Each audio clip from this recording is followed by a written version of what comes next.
I'm now speaking with Denise Jordan. Denise, what is your involvement in the program here today? Well, I am the historian for Chi Phi Sorority, but more importantly, I'm actively involved with our organization in promoting our infant mortality awareness initiative.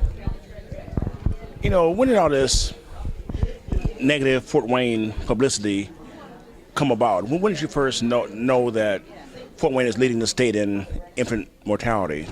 Well, I learned this about a year ago. Our sorority has always been active in the community teaching safe sleep practices, but we weren't aware of the data, of the statistics that indicated that the 46806 and 46805 zip codes had the highest infant mortality in the state. We knew that infant mortality was an issue in the African American community. We just didn't know how big of an important issue that it was. We didn't have the numbers. Now that we know what the numbers are, we've really tripled our efforts in trying to bring awareness to this problem so that we can do the necessary education to reduce our black babies from dying. So now what are you guys doing? You're going out and doing a lot of speaking, or you're putting on seminars? What are you doing to get the word out? Well, what we're doing today is we have hosted an initiative where we've invited the community to come in. We're showing our video campaign for infant mortality, but more importantly, we're also educating pregnant women or grandparents about the hazards of infant mortality, what some of the causes are, what are some of the things they can do to reduce infant mortality, and then we're actually giving out pack and plays, which are safe places to sleep for the baby. One of the biggest problems with infant mortality is that sometimes the new parents don't have a safe place for the baby to sleep. So we're helping to address that problem by being able to provide those cribs to do that. We've partnered with Parkview Community Health Improvement. Parkview funded our grant for our videos, and they're also helping us today by providing the cribs to the families that come.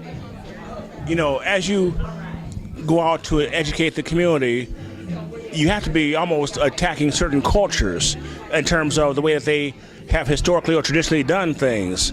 How has that gone for you? Well, I think it's going well. As a matter of fact, it's going very well. One of the biggest struggles probably is sometimes with grandparents. When we try to teach the moms that you put the babies down on their backs, you don't put them to sleep on their stomachs at all.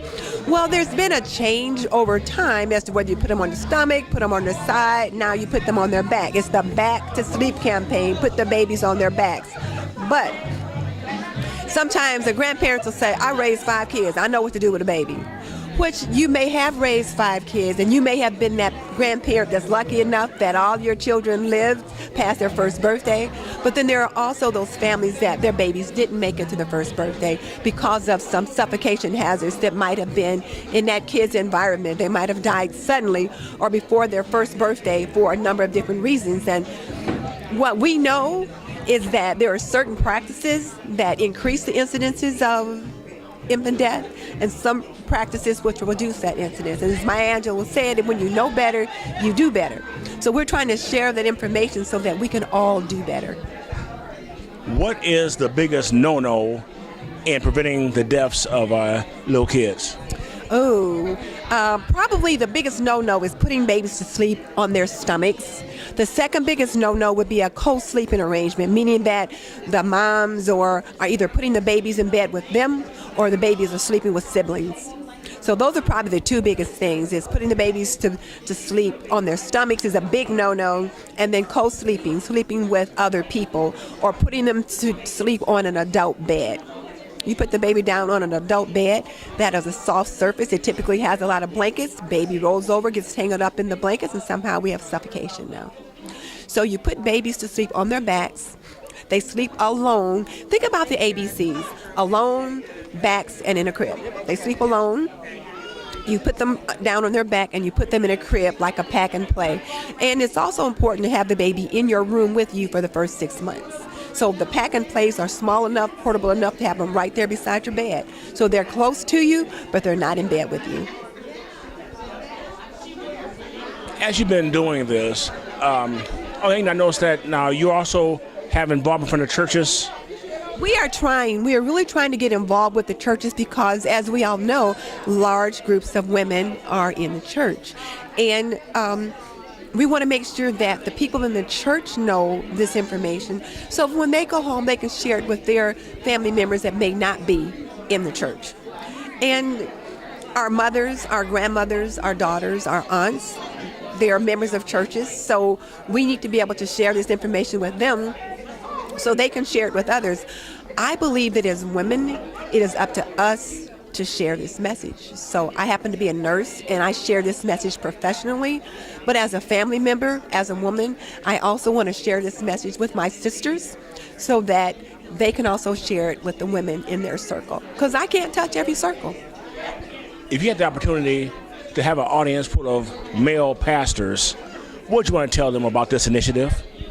I would say that it is very important that the pastors also get involved in these initiatives, because those pastors have children, they have grandchildren, they have nieces, nephews, they have family members that are in the child-rearing community. So it's important that they embrace this effort, invite us into their churches so that we can share this message with their parishioners, so that we can all, as a group, keep babies safe. It's all of our jobs to keep our families safe, to help raise and grow a healthy, productive community. And we need their involvement just as much as my involvement from a professional healthcare perspective is needed as well. Thank you very much. You're welcome.